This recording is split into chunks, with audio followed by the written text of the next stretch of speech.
Good afternoon, everyone.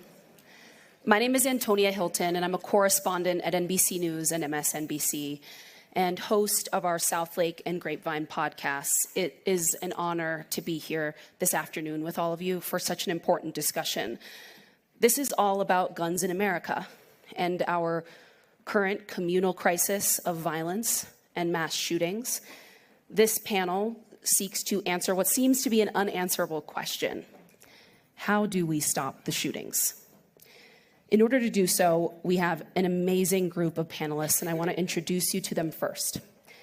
Josh Koskoff is an attorney who represented the parents of the Sandy Hook shooting victims against Alex Jones, of all people. He won that case and brought in a verdict totaling $1.5 billion, the largest verdict, yes, the largest verdict in Connecticut history and the largest defamation verdict in American history. Katherine Schweit is a former FBI agent and prosecutor who created the FBI's active shooter program after the 2012 Sandy Hook Elementary School shooting. She is an activist and author of Stop the Killing and How to Talk About Guns with Anyone. And finally, Manuel Oliver is the co-founder of Change the Ref and the head of global outreach and artistic advisor for global action on gun violence. He lost his son in the tragic mass shooting at Marjorie Stoneman Douglas High School in Parkland, Florida. He has turned to art to call for social change. And we're actually going to do something a little unusual. We're going to begin with a performance from his play, Guac.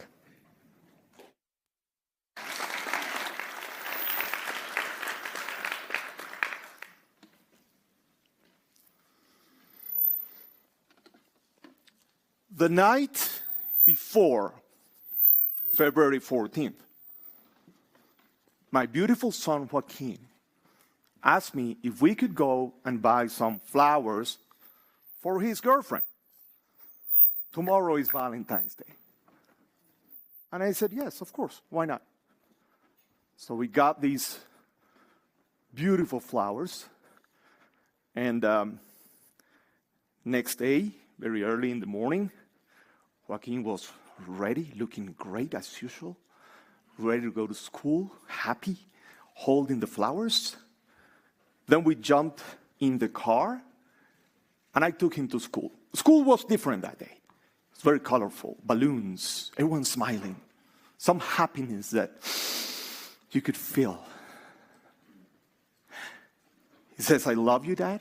He said, I love you, son.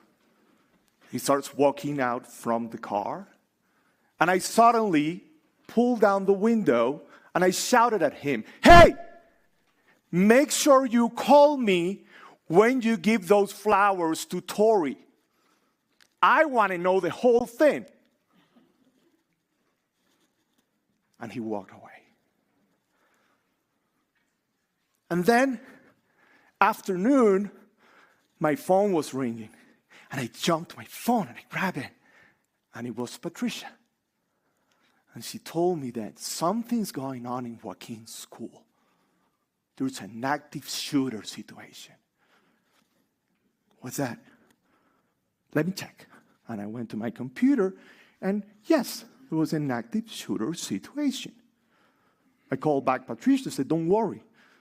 I'm going to call Joaquin. And then I started calling Joaquin, and he didn't answer his phone. So I was hoping that he dropped his phone, and it could happen. So I called back Patricia, listen, everything's going to be fine. I'm going to drive to the school. I'm going to keep on calling Joaquin, so don't panic. But I was anxious and with a lot of panic. I'm driving, and I started calling Joaquin's friends. And guess what? They did answer the phone. And they told me, Manny, don't worry. He must be on the other side of the school. Everything's going to be fine. And now I'm hoping that he's on the other side of the school. And then I meet Patricia, and we're both together, finally. It's been hours. And then we start looking for Joaquin in local clinics. We went there because I was hoping that Joaquin was injured, but not bad. But no one under that name went to any of these places. And then finally, we were told, follow the protocol. Go to the encounter center. And the encounter center is something that we made. It's this huge place where families go and kids will arrive and families will find their kids and they will hug each other, and it's like the rebirth of a family. And you will see how this huge room starts feeling empty because more and more families are finding their kids. And there's only a few of us. At this point, they gave us blankets, pizza, water, like if it was a natural disaster, when we all know this is the most unnatural disaster ever. I don't want pizza or water. I want my son. But we are very good with the aftermath of the shootings.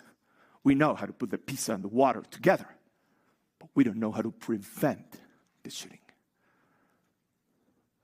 And we're in this room, and there's a sheriff making sure that everyone is safe. A little late, in my opinion.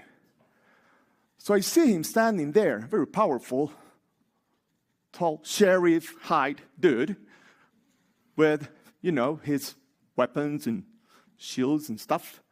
And I approached him and said, "Where the fuck is my son? Where the fuck is my son? And I want to know now." And everyone was quiet behind me.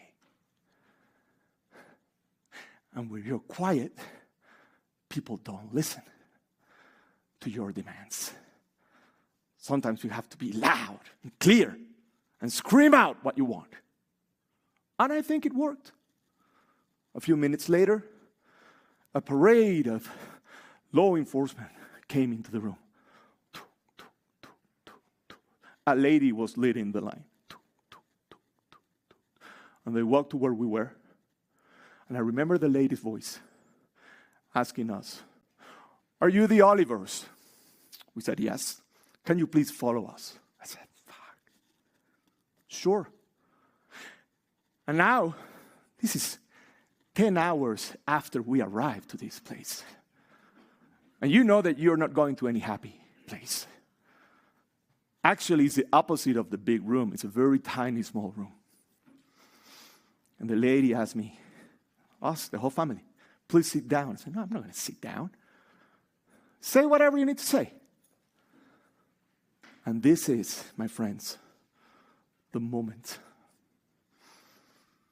The moment that cuts you in half. When the lady said, "We identified Joaquin Oliver as one of the victims. I'm sorry for your loss." Oh, it's like a knife cutting you in half. And whatever that thing that you used to call life is, it's not there anymore. It has to turn into something different. You don't know. You don't know what's going to happen. I remember me falling down and started hitting the floor. Why? Why? I remember the smell of the carpet of that place.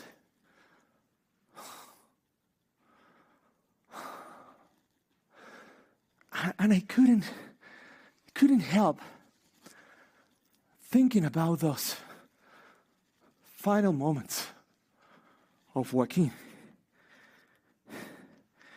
What he went through. Was he running away from the shooter, trying to hide behind a chair or a desk, or trying to find that safe corner that we created? Or was he reached by the shooter and bang! Shot once and bang! Twice and bang!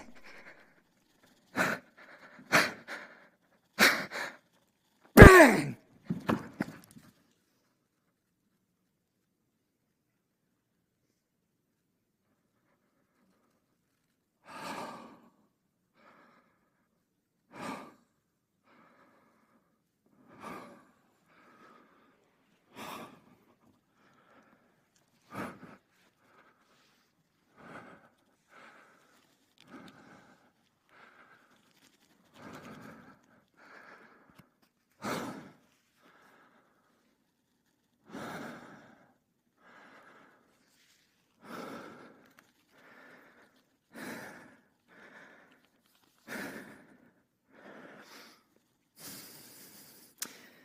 why did this happen to you?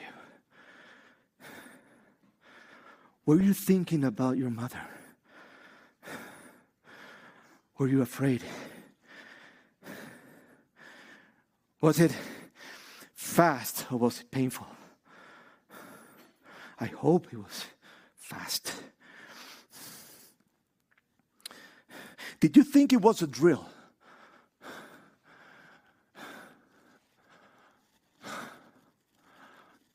You know that our kids, sorry, not mine, your kids and grandkids, they go to school and they need to learn language, math, and how to survive a mass shooting. They need to learn how to hide and stay quiet. Shh. Don't make a noise, because he will know where you are. And they call that a drill. And it's a fucking normal thing for us. We have metal detectors in schools, and that's a normal thing for us. Shame on us. Shame on anyone that thinks that those are the solutions.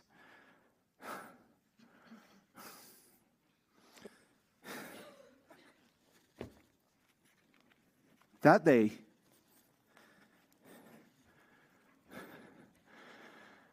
our beautiful son was shot 4 times with an AR-15. His body was destroyed.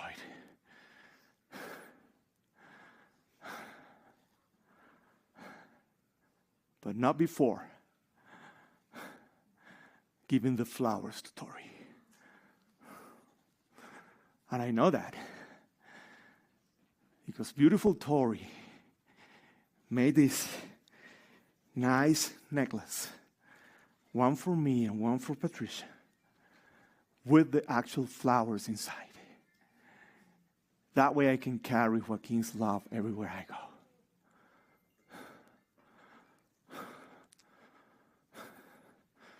Hope evolves. I was hoping that he dropped his phone. I was hoping that he was on the other side of a school. I was hoping that he was injured, but not bad. And you know what I hope today? That it was fast and not painful. That's what happened on February 14th in 2018.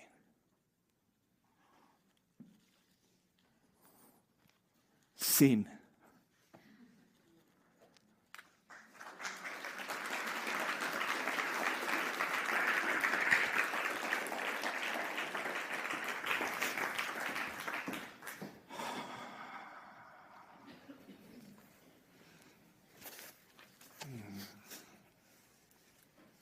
Manuel, thank you. I hope I'm not the only person who's a little... Let me try to gather my thoughts for you. Mm-hmm. The first is thank you, because I cannot imagine the bravery that it takes to pull together the pain that you and your family feel, mm-hmm. and to turn it into something that you gift to others. So thank you for that. My pleasure. Before we begin this conversation, can you tell us a little bit more about Joaquin? Oh my God. His life, who he was. Yes, his life. That's the most important thing. And that's what Patricia and I have as a plan. We need to make sure that everybody remembers Joaquin, not because of those last moments, but because of the beautiful 17 years that he gave us and his friends and everyone. I mean, Joaquin would have been able to achieve anything.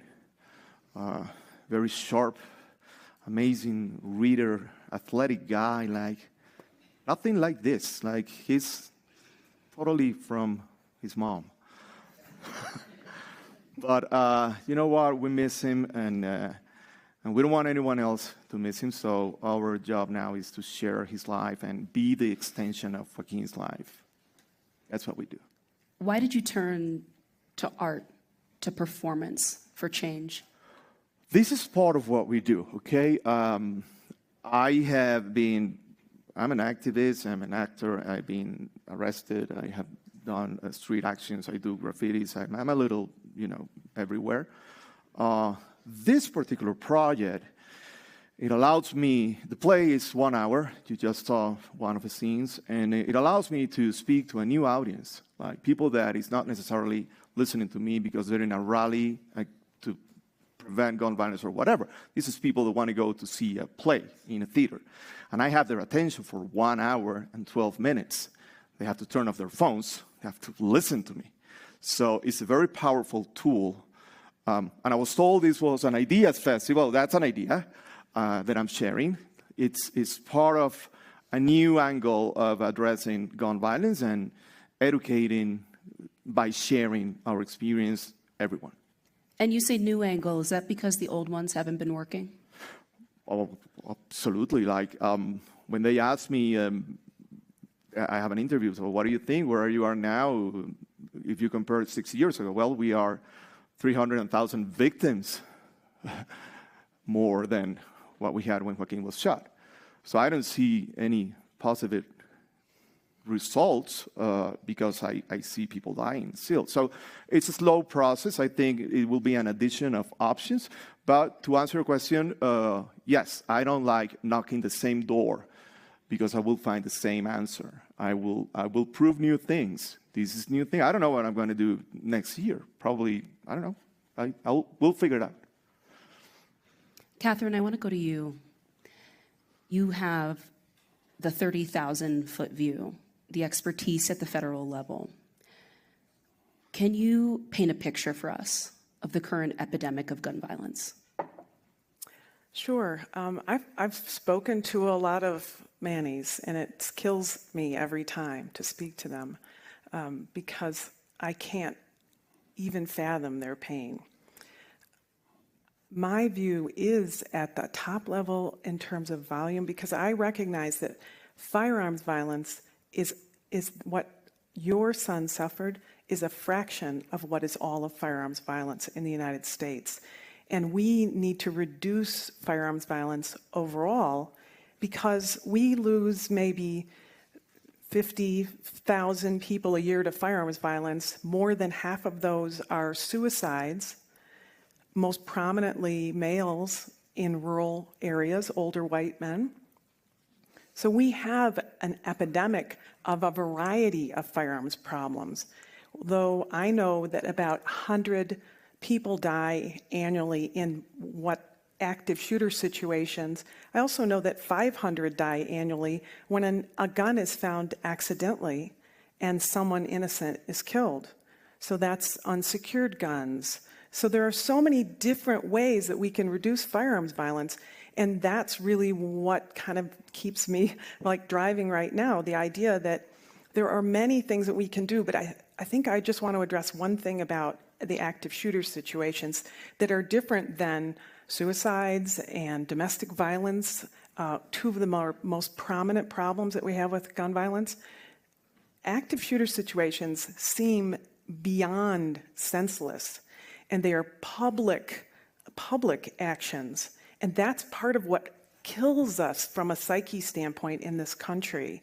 I have a podcast with a podcast host who's from London, and the people who speak to us from overseas are like, what is your problem over there? And it's very hard to describe. But I think what they see is the active shooter situations. And so even though in many cases you are safe, you don't feel safe. And that is another hurdle that we have to get over. Reduce the number of firearms violence deaths and injuries, which are 3 times for every death, but also get us to a point where we feel safe, that we can send our kids to school. I have teachers in my family, we all have kids, grandchildren. So I think that they're both efforts we have to look at. And to be clear, you carry a gun.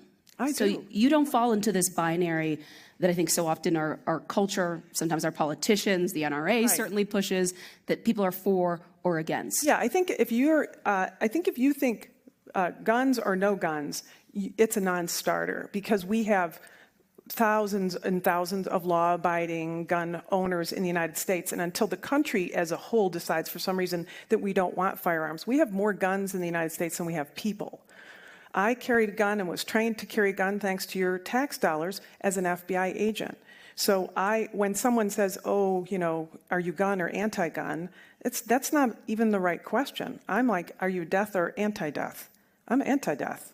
Let's look for ways to reduce the violence. And when you push an avenue that is either it's guns or no guns, or it's good guy with a gun, or it's Republican or Democrat or rural or urban, you forget the fact that collectors, people who use firearms for sport, and people who use firearms for protection of cattle in this country currently have those rights to hold those guns and have them. And we can't reject everybody who has a gun for whatever reason they have it, and then say the handful who are left who don't have guns or access to guns, we're going to get them to solve the problem for us.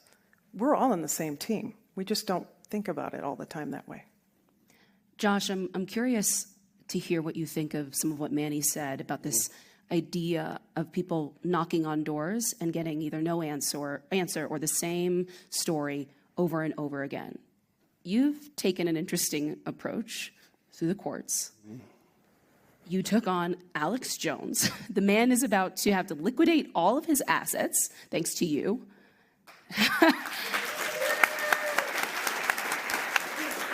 I think, you know, as a reporter who's gone from one scene to the next, and we are constantly afraid that we're talking to families that will just never see even an ounce of accountability or justice. You got something different. How did you do it? Because suing Alex Jones in Connecticut is really, really easy. Okay. It's probably the easiest case I've ever been involved in. But you can say a lot of things about Alex Jones, but you can't say that he marketed an AR-15. You can't say that he profited from AR-15 sales. You can't say that he targeted youth to sell a new weapon to so that they could take out and solve their adolescent struggles. You can't say any of that about Alex Jones, but you know who you can say that about? Smith & Wesson. You could say it about Smith & Wesson. Smith & Wesson was the weapon that the shooter used in Parkland. And that wasn't the first time a shooter used a Smith & Wesson M&P 15, AR-15. In fact, Smith & Wesson once was a venerable and iconic American company. And they took the lead and responsibility. They cut a deal with the federal government. They said, government, we know these weapons kill and are attractive to juveniles and criminals. That's what Smith & Wesson said in 2000. And they went even further.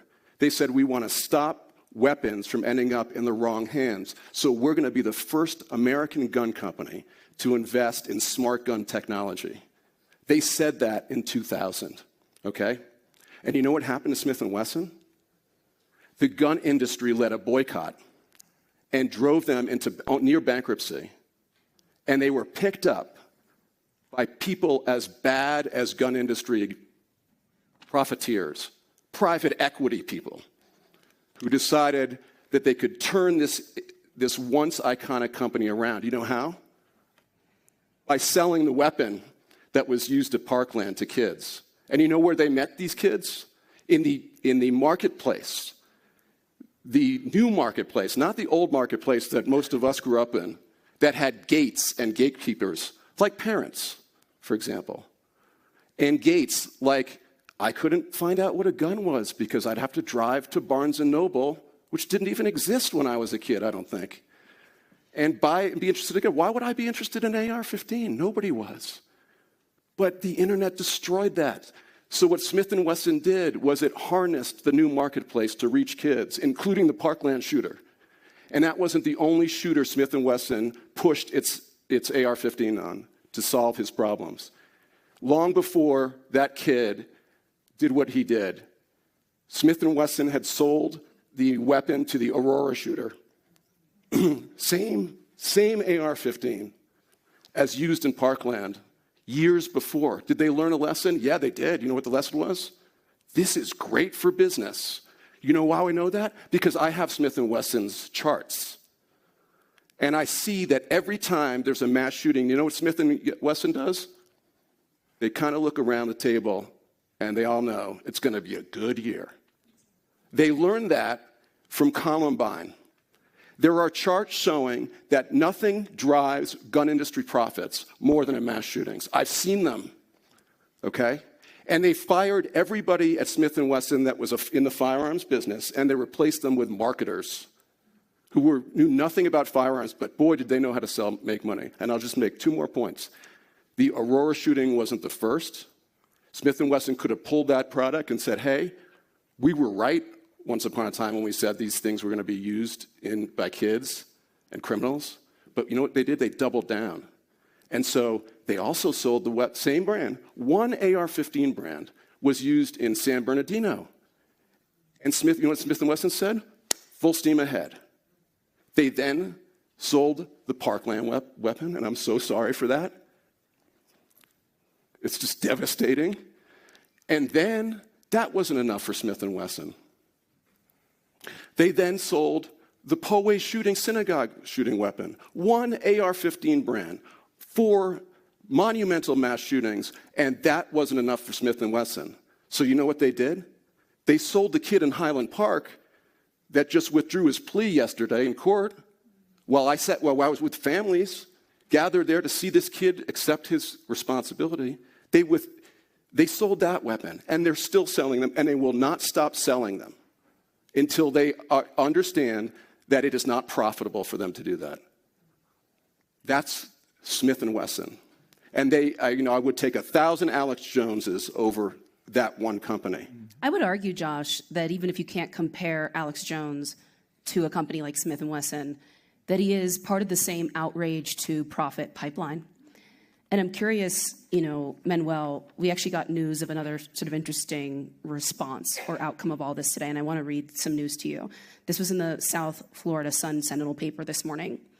As part of a negotiated civil settlement between the gunman and the teenager who survived multiple gunshot wounds at Marjorie Stoneman Douglas High School, the shooter cannot so much as grant an interview without the written consent of a young man he tried to murder on February 14th, 2018. So no streaming specials, no news magazine exposés or sensational true crime documentaries, nothing unless the victim says it's okay. And as of now, he says it isn't. What do you think of this as a response and what it tells us about some of our avenues in the future? I saw that this morning. It's not relevant for me. There's a lot that we need to do. I don't see any solution on that action to solve the actual problem. So I know exactly who you're talking about. This is one of the survivors. He was injured really bad. But he added his own settlement. So all the families, we had no idea about this. And actually, we have no interest about this. I closed one chapter here, and that was the trial. The day that the shooter, the killer, who legally bought an AR-15 using his rights, okay? Let's put that also in the conversation. Your rights apply to a lot of people, including the guy that shot my son, and the guy that was able, using his Second Amendment rights, to purchase more than 20 weapons and go to Las Vegas and kill 58 people, I believe so, the largest shooting ever in the United States. So we have to be really careful on that area of the conversation.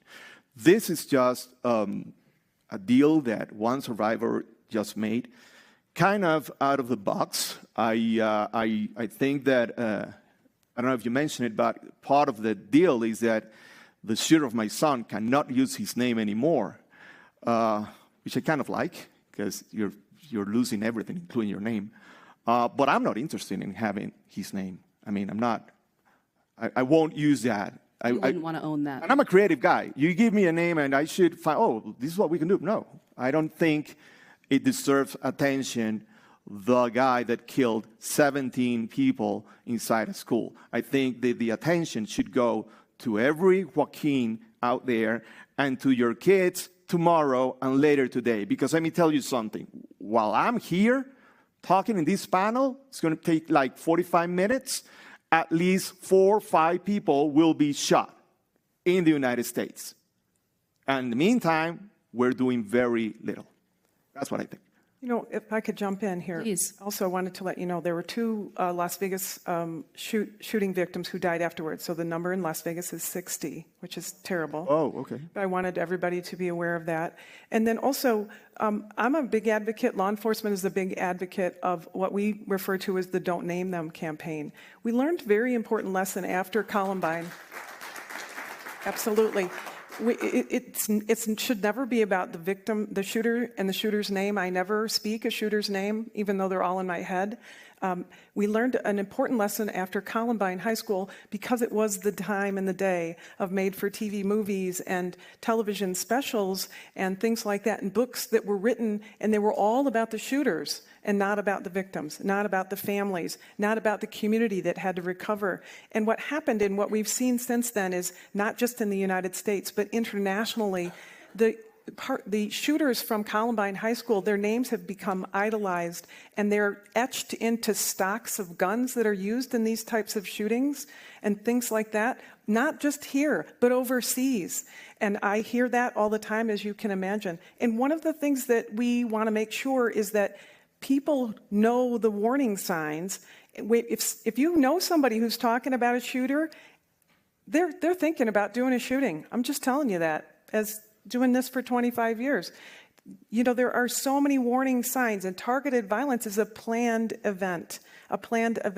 And people around those individuals see and hear what's going on, and it is your responsibility to be an upstander and say something, because 10% of the shootings that we studied at the FBI, 10% of the shootings involved first killing a family member. So you're going to save not only your life, you're going to save the life of your child and your people in your own community. You may save your father, your husband. I know guys who have shot their grandfathers before they've gone, their mothers. So it's our responsibility to do that, and naming the shooter just makes it worse. We need to take those names out of our vocabulary because they don't count. Their actions and the violence that they committed is what counts, and we need to find a way to counter that violence. The FBI had the signs in Portland. The FBI, absolutely. There's no question about it. The FBI, just to clarify, or if I may. The FBI called me the day after the shooting, letting me know that they knew that this guy was a dangerous person. And they wanted us to know from them before he went out to the media. This is the FBI calling me a day, 24 hours after my son was shot. So having the signs, I know, I get that. Oh, yeah, but let's be fair. This situation, there's no question. You're a former FBI, so I'm not, that's true. I wasn't there, but I'm talking to you. But I'm accounting for the FBI. I'm wearing a little FBI flag here, right here, that I got for working on 9/11. I just want you to know. But absolutely, what happened, just for the audience, briefly, if I may, is that there was an individual who called and talked incessantly in trying to get somebody to understand that this shooter was going to shoot up Parkland. Told us in the FBI at our tip line, told the people in the local law enforcement in that arena, and there was an FBI, and I don't mean to speak for the FBI, it's not my role, but my understanding of it, my recall was that the FBI had a protocol where the person who reviewed the tip, for whatever reason, did not pass that information on to the local community law enforcement. And I believe that the answer that was given at the time, although the Bureau made a public statement, was that the person had been told that the local police already knew it, and that was an error. The FBI changed their protocol after that and acknowledged that it doesn't matter if the person calling said that we know local law enforcement knows. It doesn't matter. You get on the phone and call. The FBI changed their entire protocol for their entire tip line to ensure that there's always another supervisor reviewing it. But you know what? That gets us away from, I think, the bigger picture. So I didn't mean to 100%, hijack that. 100%. I don't mean to hijack that. I'm not after the FBI. I'm after the gun manufacturers. I've never been creating any activations in front of the FBI headquarters. Oh, yeah. I'm planning to do that. No, Josh, I saw you take a deep breath over there a moment ago. I'm trying to keep it cool. You don't have to keep it cool. This is not a keep lost it my cool mind there. discussion. Yeah. Well, I just get a little antsy when we talk about things like the relying on the FBI to pick up a kid who's about to shoot a school. We lost. We're there. And, I mean, what just happened in Maine, everybody knew that guy was dangerous. It slipped through everybody. We have cases in Maine. And, or what about the Uvalde shooting and relying on the school shooting drill? Oh my God, you just brought that to life. Who said that this school shooting drill even is validated? You know what happened in the school shooting drill in Uvalde? The children were quiet. They were doing exactly what they were trained to do. All children in classrooms 111 and 112 where the shooting occurred were quiet, and they did their job. The teachers pretty much did their job. And you know what? The police came. There were 376 law officers responding for multiple agencies. The state police were there. The school police were there. The BORTEC, the Border Patrol, was there. They were heavily armed. And you know what? They thought nobody was in the classrooms because the children were so quiet. Well, in all fairness, too, they gave lots of excuses, and lots of officers, and then the chief gave different excuses. But that absolutely was one of the excuses that we heard after the fact. Okay, so we have a lawsuit right now against them. But the point I'm trying to make is if that's what we're talking about, a response, then we lost. We lost because there were 376 officers, and none of them did their job. None of them. You know why? It turns out it's not so easy to take on an armed 18-year-old kid who's about 140 pounds soaking wet. They were used to chasing down the undocumented workers coming across the border, right? The people sick. That's what the FBI was responsible for. And I don't care what anybody says until you if you have an AR-15 and you are facing a kid 140 pounds soaking wet, guess what? You're still freaking scared because we have the evolutionary impulse of self-preservation. And so you had 300, and the excuses that the FBI and others are giving. The FBI wasn't on the scene, actually, really. But the excuses of blaming a local police officer of the school police officer, the lowest law enforcement agent on the total poll. Everybody's throwing the book at that guy. All law enforcement is equal, Josh. So the police chief for the school district is the one who took the heat for being responsible. Yeah, he did take the heat, but 376 heavily armed police officers, most of whom had AR-15s, did not do their job. You know why? Because they wanted to live. They were scared. And the children did their job. So what I'm wrinkling about is I want to ask you. Relying on human behavior to intervene, like either before or after, is totally flawed. And the reason what's happening is not just the gun industry is just taking advantage. It's a commercially predatory thing that's happening. We are fighting two battles. One is in real life, and one is in virtual life.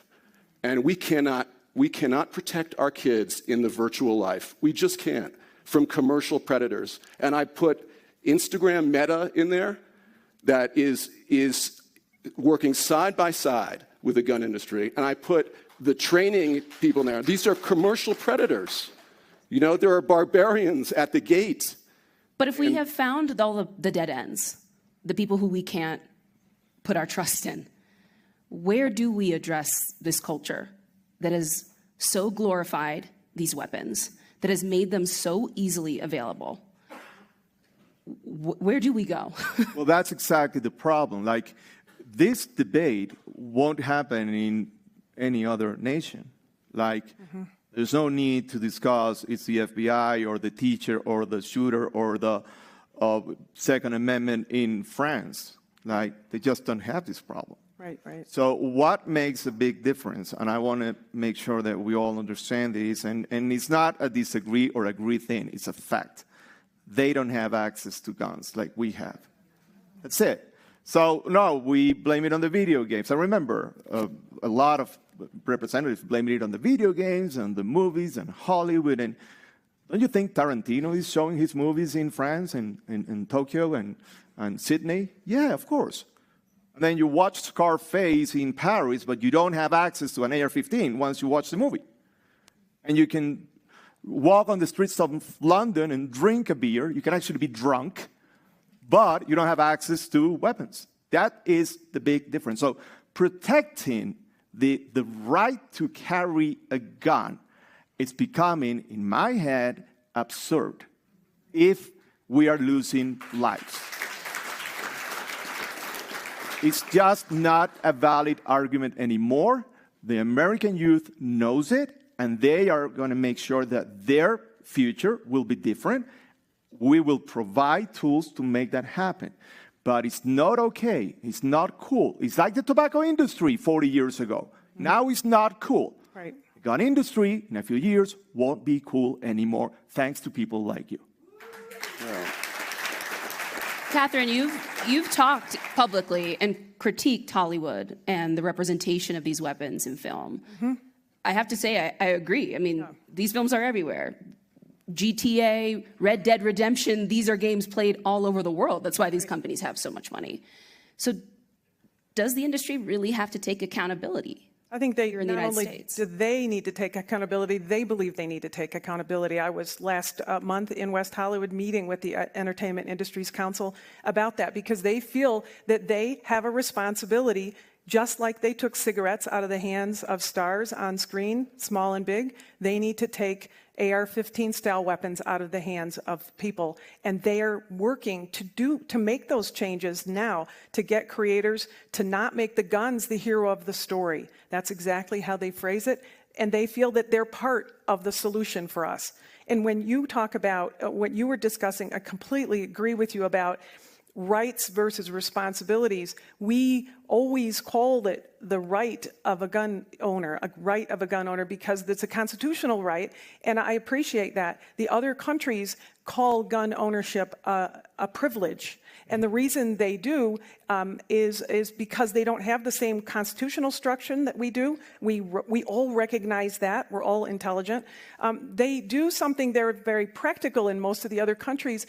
They ask that if you want to purchase a gun, you must fill out a form and register and be interviewed and have your background check done.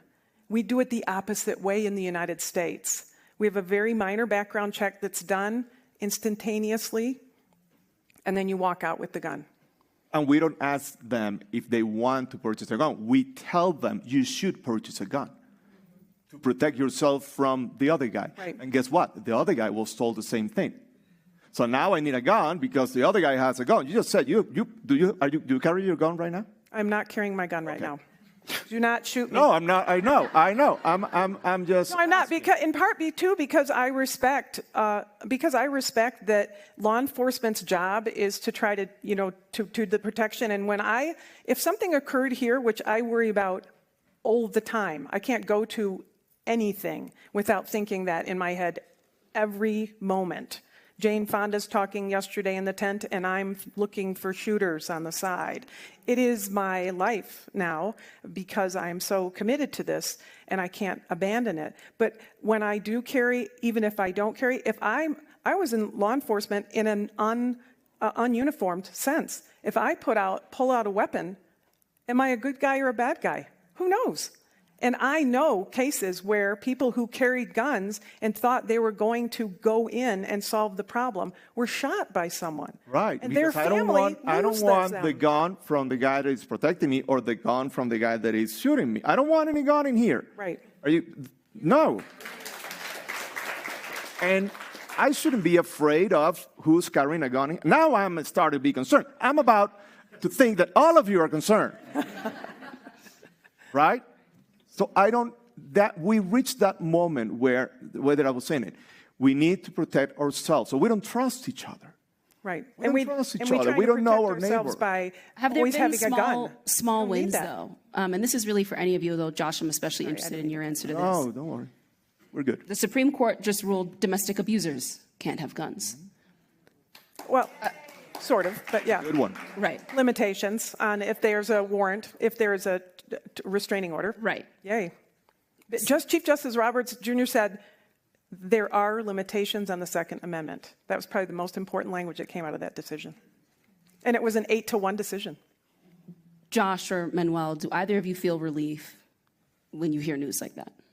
Well, I heard that one 24 hours after I heard that the same Supreme Court allowed the bump stocks to be back in the market. So, I mean, they only call that President Trump, during his presidential gap, decided to do to move forward. He really banned those things from the market. And now they're back. The same Supreme Court. So I think they play that game like, we're going to do one thing so you're happy, and then 2 steps back and 1 step forward. That's why there's a debate tonight. We're all going to see what's going to happen. Let me tell you something. Patricia and me, regardless of what happens here in the next 6 months, we're going to be fighting against whoever is in the White House, whoever is in Congress, whoever is in the Supreme Court, to protect the lives of the American citizens from gun violence.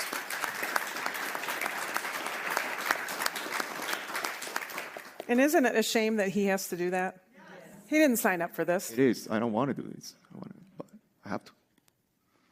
We have only a few moments left, and I want to try to give one audience member at least a chance to ask you all a question.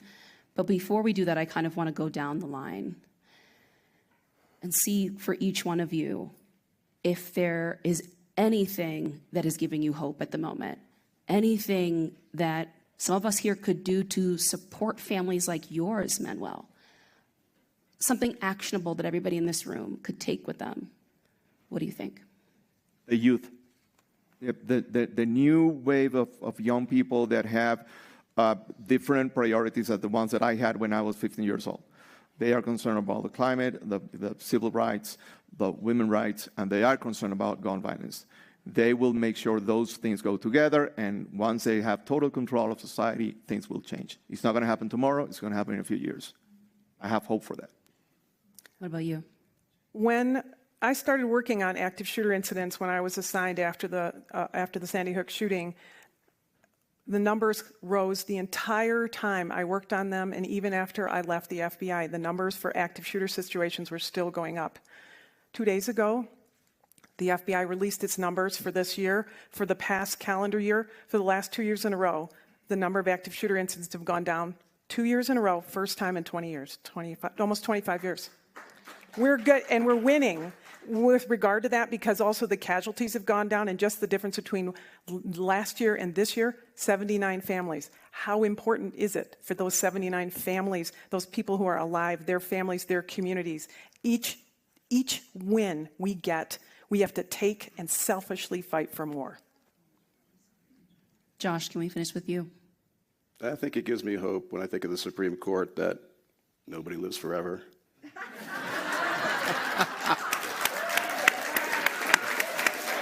Thank you very much, folks. I'm out of here.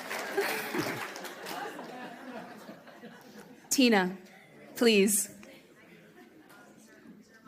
Someone's coming right behind you. Well, you've got me so exercised about Smith & Wesson, Josh. Good, you're an influential person. Totally exercised. Where are we now with it? And, I mean, given how powerful social media can be, I mean, we've seen how, a trans person appears in a beer ad and social media can, take their sales down. What kind of activity could happen to sort of really impact the commercial life of Smith & Wesson? Well, I think awareness like this about what's going on behind our backs as parents, and also it is. I agree with Manuel that the next generation is they're ass kickers. I mean, I would like to see. I don't know how to make a TikTok or anybody. I'm up to 100 followers on my Facebook. It was a big moment for me. But I'm not going to influence anybody. I don't have the reach. But if we could get it out there and people understood. And, you know, what's happening, I don't want to be one of those people who just blame social media for everything, because I think it's an accelerant of problems we've always had. But what is happening is these online courtships, and they're really, you know, these commercial predators like the gun industry, several members, not all of them, but they go to where the children are, right? And that's how they meet the kids, and they court them. It's really chilling to learn what I learned about the Uvalde case, where there was a courtship made between the Uvalde shooter when he was 17 with Daniel Defense, a small company in Georgia, and they finally got what they wanted out of him when he was 18 and 23 minutes. He gave them his credit card. So that means that they had been working on him for years. So an awareness, an engagement, a boycott. Like, I was hopeful that somebody would start an Instagram boycott and say, you know, you can make it so that nobody can put a photo of an AR-15 on your site. Instagram says we don't advertise, we don't allow gun companies to advertise. Bullshit. Yeah, I mean, that's exactly what they do. They may not charge for it, but they definitely allow them to advertise, and we all have seen some of those ads to prove it. So I think the youth and the power of the numbers, you know, are a way to get it. Look, the gun industry's not going to change. They're just not going to. Counting on the gun industry to have self-reflection is about as stupid as counting on the Supreme Court to do something sensible. And, okay, there goes my free speech. But, you know, or Congress, for example. I mean, you were in Congress, I'm sure, before, and you probably gave up, I hope, because it would talk about a throwing brick at a wall. And so I think the energy of youth and pressure on these enablers like Meta, like Activision, and you know, I'm not a Hollywood basher per se, but it certainly it wouldn't hurt for Hollywood to stop glorifying killing. The engagement between a viewer and a movie is just, I think, at a more attenuated than the engagement of a direct relationship with an online predator or with a first-person shooter game, for that matter. But sure, that should change. Thank you all so much. I have to say, I feel invigorated, but I am also worried about the amount of pressure we are putting on this upcoming generation, the amount of problems that we are asking them alone to solve. We've reached the end of our time in the session here. I think there are people who might try to grab all three of you as you try to make your way out of the door. But I have to thank you all. You have been so engaged with this group. I am just blown away by this panel and your depth of knowledge, the heart, Manuel, that you bring to this work, the sacrifice. You don't owe us anything, and it's a gift that you still show up every day. It's for you. Thank you. I can't thank you enough, all of you. Thank you. Thank you. Thank you. Thank you all for being here.